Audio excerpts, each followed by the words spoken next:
1976년 8월 미국 중앙정보국 CIA는 국립정찰국으로부터 한 건의 정보를 받습니다. 중앙아시아의 카스피해에서 시속 550km로 이동하는 물체를 발견했다는 내용이었는데요. 미국은 이를 바다기물이라고 부른 뒤 상황 파악에 나섰습니다. 구소련이 군사용으로 개발한 위그선이 처음 세상의 모습을 드러낸 순간이었습니다. 구소련은 위그선을 군사 목적으로 활용하기 위해 1960년대부터 개발한 것으로 알려졌습니다. 위그선이란 수면에서 1에서 5m 정도 공중으로 뜬 상태에서 이동하는 선박을 말하는데요. 1990년대 후반 국제해사기구가 바다에서 고도 150m 이하로 움직이는 운송수단을 선박으로 분류했기 때문에 위그선은 하늘을 날지만 비행기는 아닙니다.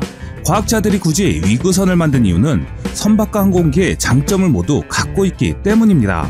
선박은 속도가 느리지만 비행기처럼 별도의 활주로가 필요하지 않습니다.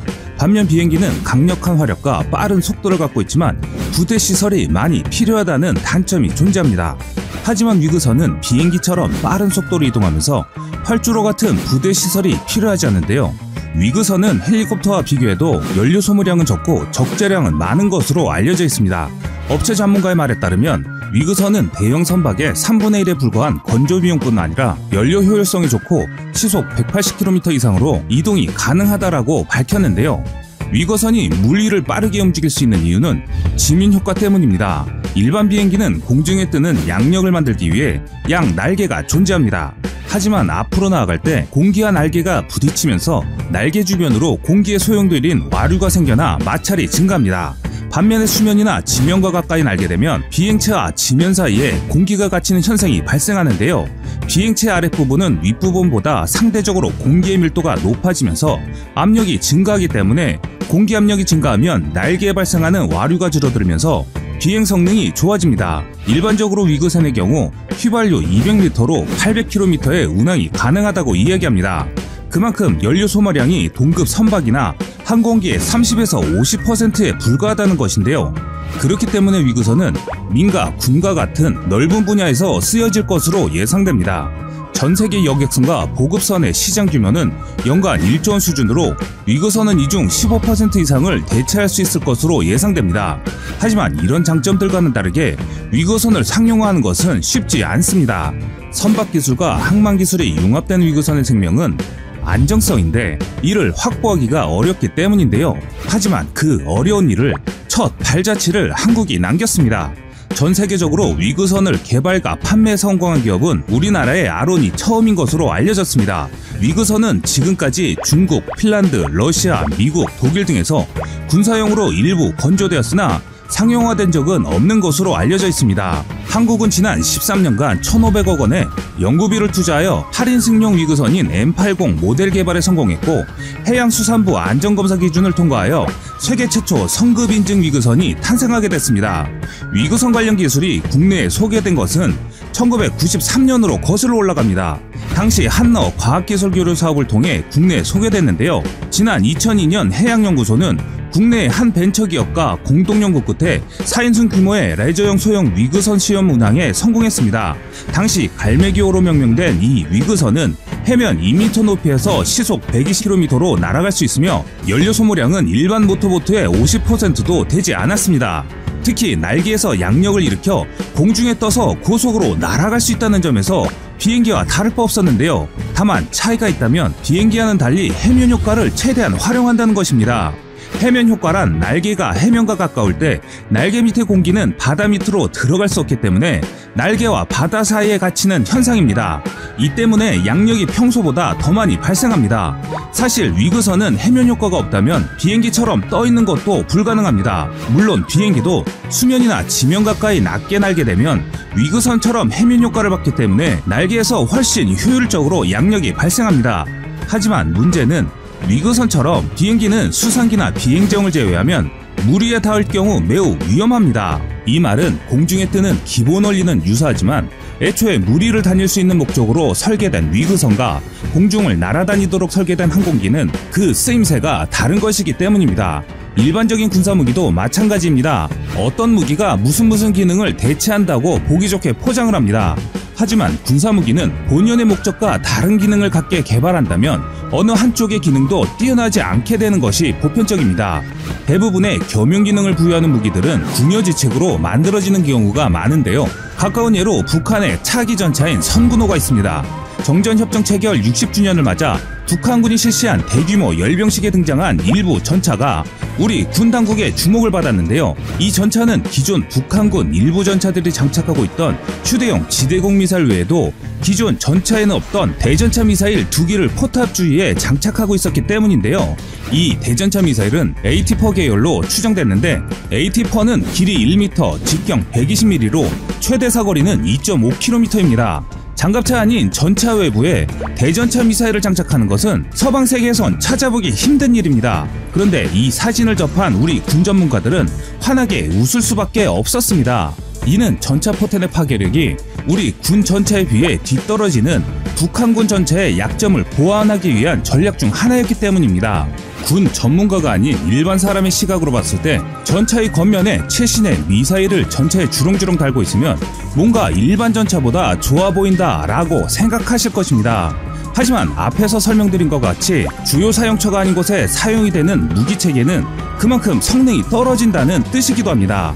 그래서 최신의 무기들은 오롯이 한 가지의 목적만 갖고 탄생합니다. 반면 아이러니하게도 위그선의 최대 장점과 약점도 바로 이 지면 효과에서 나오는데요. 고속으로 비행하는 위그선은 해면 효과로 인해 비행기 앞쪽 부분이 파도치듯 위아래 흔들릴 수 있는데 이런 진동이 강해지면 비행기가 추락하여 수면과 충돌하거나 공중에서 뒤집히는 현상이 발생할 수 있기 때문입니다. 게다가 초기 위그선 설계 기술은 호수나 강에서는 운항이 가능하도록 설계되었습니다. 반면 파고가 높은 해상에서는 지면 효과가 불안정해져서 이착륙이 불가능하다는 한계가 있었습니다. 그래서 다른 군사 선진국들이 위그선을 개발하다 중도에 포기하거나 가시적인 성과를 못 내고 있는 이유입니다. 다행히 최근 들어 제어 기술의 발달로 이런 문제점들이 하나씩 해결되고 있긴 하지만 대형 위그선의 경우는 아직까지 개발된 사례가 없는 상황이기 때문에 한국은 이런 문제를 풀어야 하는 숙제를 갖고 있습니다. 만약 해양연구소의 연구가 성공해 대형 위그선이 실용화된다면 수송시간과 비용을 획기적으로 줄일 수 있는 것은 물론 기존 선박으로는 불가능한 시속 500km 이상으로 운항할 수 있는 데다 연료비 측면에서도 기존 항공기의 절반 수준밖에 되지 않기 때문에 인류 최초의 운송수단인 바퀴의 발명과 맞먹을 정도의 개발이라고 할 수 있습니다. 또한 위그선은 비행기처럼 공항 같은 거대 시설을 건설할 필요가 없기 때문에 동북아 물리의 획기적인 변화가 일어날 가능성도 배제할 수 없습니다. 한국이 대형 위그선을 개발한다면 중국 동부 연안과 일본을 1시간 이내에 항공요금의 절반 정도로 물류를 해결할 수 있다면 그 파급 효과는 엄청날 것입니다. 현재 중국, 러시아, 호주, 싱가포르, 독일, 이란 등 각국 정부 주도로 연구 개발에 나섰으나 번번이 상용화 무턱을 넘지 못했을 만큼 우리 한국이 개발한 위그선은 그만큼 어려운 기술이었습니다. 그런데 그 어려운 일을 한국이 세계 최초로 이룩한 것입니다. 특히 위그선은 군사용으로 활용 가치가 높은 것이 사실입니다. 위그선은 해상작전 수색구조 감시정찰이 가능하고 기존 해양무기체계의 비대칭 전력이 될 수 있는데요.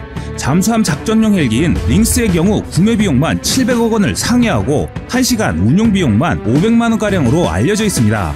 하지만 위그선의 경우 구입비는 대잠 헬기의 10분의 1 정도이며 운영 비용도 10분의 1 정도입니다. 또한 디핑소나나 적성국의 해상전력 타격 시에도 효율적인 것으로 알려져 있습니다. 기종에 따라 다르긴 하겠지만 전투함선들은 대부분 50노트 내외의 속력을 갖고 있습니다. 그런데 한국이 최종적으로 개발하는 위그선은 최대 시속 500km를 자랑합니다. 이렇게 되면 적성국의 모든 함선은 비행기의 속도를 갖고 있는 한국의 해상전력과 싸워야 하는 것입니다. 이는 분명 한국의 해상전력을 몇 단계 끌어올리는 혁신적인 무기체계가 될 것입니다. 한편 해양수산부는 위구선 상용 추진단을 구성하는 등 한국의 위그선이 세계 시장을 선점할 수 있는 제도적 지원을 진행한 것으로 알려져 있습니다. 국내에서 성급 인증을 획득한 아론사의 M80은 비행기와 유사한 듀얼 조종 시스템과 비행 기록 장치, 자동 소화 장치, 레이더, 음성, 영상 기록 장치, 위성 통신기 등 각종 안전 장비가 탑재되어 있습니다. 향후 위구선은 세계 수요가 1만 5천 척 이상으로 34조 원의 부가가치를 생산하는 것으로 추정하고 있는데요. 이미 스페인, 덴마크, 사우디아라비아, 인도네시아, 태국 등 세계 각국으로부터 구매 의향서를 확보한 것으로 알려져 있습니다. 하지만 이런 즐거운 소식과는 반대로 아직 한국이 넘어야 할 산도 남아 있습니다. 선박에 대한 항로, 교통규칙, 항만시설의 국제적 통일을 위한 기구인 국제해사기구 IMO의 의장국이 중국이기 때문입니다. 중국은 이번 한국이 개발한 위구선의 기술에 대해서도 높은 관심을 갖고 있기 때문에 한국이 위구선의 표준을 만드는 것에 대해 많은 불만이 있는 것은 당연하기 때문인데요. 그렇기 때문에 한국이 넘어야 할 산이 얼마나 높고 험한지 예상이 되는 상황입니다. 하지만 한 가지 분명한 것은 이제는 첨단 기술 하나가 국가 경쟁력을 좌우할 수 있는 시대라는 것입니다. 현재 한국은 바다를 나는 선박인 위구선의 건조와 운영에 관한 플랫폼은 세계적으로 한국이 선점해 있는 상황입니다. 또한 한국은 사업비 1,200억 원을 들여 200인용 이상의 대형 위구선 개발을 추진하고 있습니다. 위구선에 대한 모든 기술이 대한민국으로부터 시작해 국제표준이 되는 그날을 기원하겠습니다. 지금까지 세상의 모든 군사무기를 얘기하는 꺼리투브였습니다. 시청해주셔서 감사합니다. 구독과 좋아요, 알림 설정은 좋은 영상을 만드는데 많은 힘...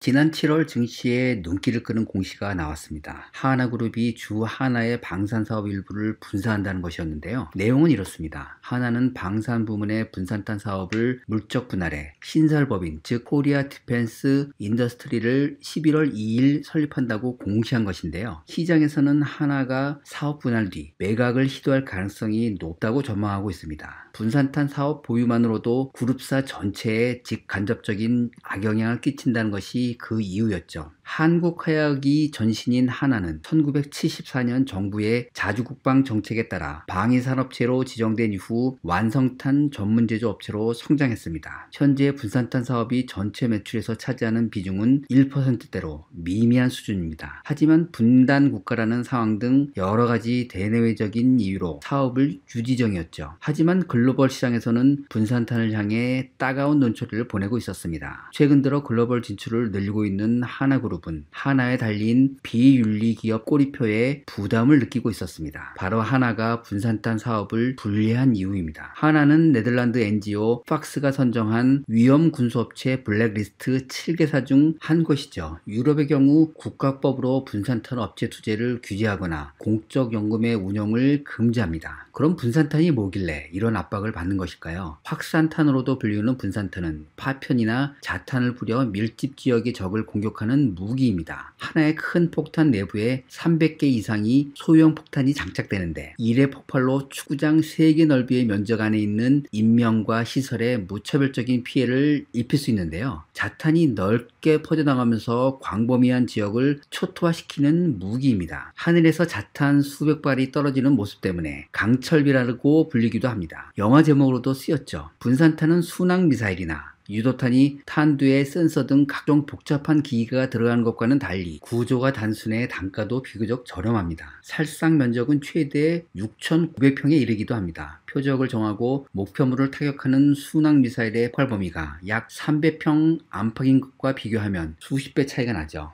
그럼 단지 분산탄이 위력적이란 이유만으로 세계적인 문제가 된 것일까요? 영어로 클러스터 밤으로 불리는 분산탄은 단점도 적지 않습니다. 분산탄은 자탄 불발률이 높다는 구조적 문제점이 지적됩니다. 자탄은 크기가 작고 무게가 적게 나가기 때문에 진흙이나 숲을, 하천 등에 자유낙하하면 지상의 불발탄으로 남기 쉽습니다. 지난 2006년 레바논 전쟁 당시 이스라엘군이 사용한 분산탄에서 떨어진 자탄 가운데 40%가 불발이 되었고 이러한 자탄들은 군인이 아닌 민간인들을 죽게 만들었죠. 결국 지난 2010년 2월 유엔은 공식적으로 분산탄 금지 협약을 발표했고 38개국이 조약을 비준했으며 현재 서명국은 104개국으로 늘었습니다. 현재 분산탄을 사용하고 있는 나라는 미국과 러시아, 이스라엘 등 적어도 14개국이고 생산국은 적어도 28개국으로 집계되고 있습니다. 하지만 대한민국은 해당 조약에 비준하지 않았습니다. 왜 그랬을까요? 자, 그럼 국제적으로 금지하고 있는 대량 살상무기인 분산탄을 한국이 절대 포기 못하는 이유를 짚어보겠습니다. 대한민국은 현재 휴전 상태입니다. 냉정하게 말한다면 당장 당장 전쟁이 일어나도 전혀 이상할 것이 없는 상태죠. 김정은은 지난 10일 노동당 창건 75주년으로 전례 없는 심야 열병식을 하면서 신형 ICBM과 SLBM을 공개했는데요. 언제든지 마음만 먹으면 당장 전쟁이라도 일으킬 것처럼 위협 수위를 높이고 있습니다. 무엇보다 우리의 분산탄 제조는 비윤리적인 목적을 가지지 않고 군의 자유적 권리를 위한 불가피한 선택이었습니다. 우리는 당장 영토를 맞대고 있는 북한이라는 위협으로 인해 분산탄을 포기할 수 없다는 입장입니다. 때문에 분산탄 투자 규모가 세계 2위에 오를 정도로 이 무기를 전략적으로 키워왔습니다. 앞서 설명드린 것처럼 분산탄은 넓은 지역에 무차별적으로 강철비와 같은 포탄을 쏟아붓습니다. 때문에 적군에게 막대한 피해를 줄 수 있습니다. 반면에 목표 지역에 민간인 피해가 발생할 수도 있죠.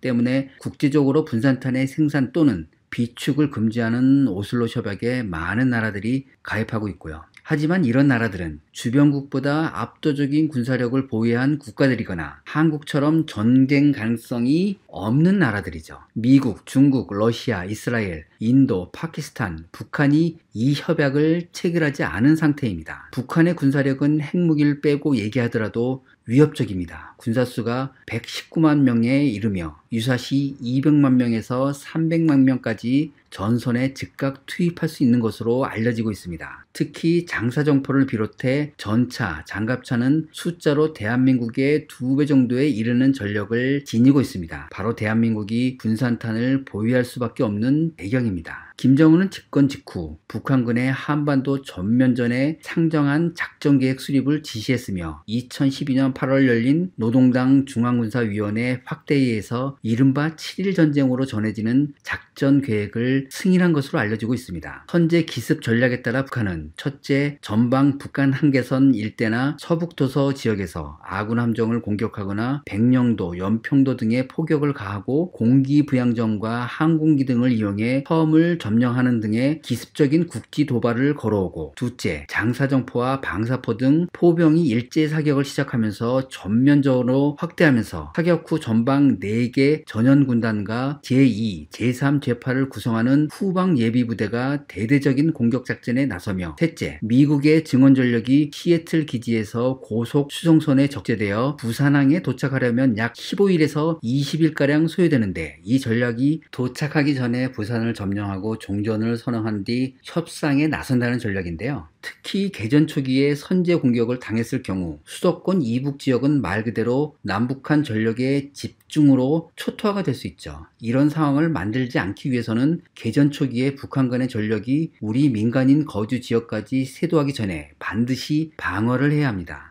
수도인 서울로 밀고 내려오는 북한군을 확실히 괴멸시키기 위한 효과적인 무기가 있어야 한다는 얘기죠. 북한군은 장기전에 대한 수행 능력은 떨어지지만 기습적으로 도발을 한다면 초반에 우리 군과 민간에 상당한 피해를 줄 수 있습니다. 북한의 전차 보유 대수는 우리의 2배에 이르는데요. 장비가 노화되어 장기전에는 불리하지만 우리 측의 인명피해를 최대한 줄이기 위해서는 개전 초기에 막강한 화력으로 일시에 괴멸시켜야 합니다. 즉 북한의 전차가 아무리 낡고 장기전 운영 능력이 떨어진다고 하더라도 북한이 선제 도발한다면 가장 효과적으로 타격을 줄 수 있는 무기가 필요한데요. 분산탄은 이런 상황에서 가장 효율적으로 적을 불능 상태로 만들 수 있는 무기인 것입니다. 이때 가장 효과적인 지상 무기는 현재 우리 군과 미군이 운영하고 있는 M207 다연장 로켓과 천무 다연장 로켓, AT킴스 미사일 등을 들 수 있는데요. 실제로 북한군 보병과 전차부대가 가장 무서워하고 있는 우리 육군의 전력들입니다.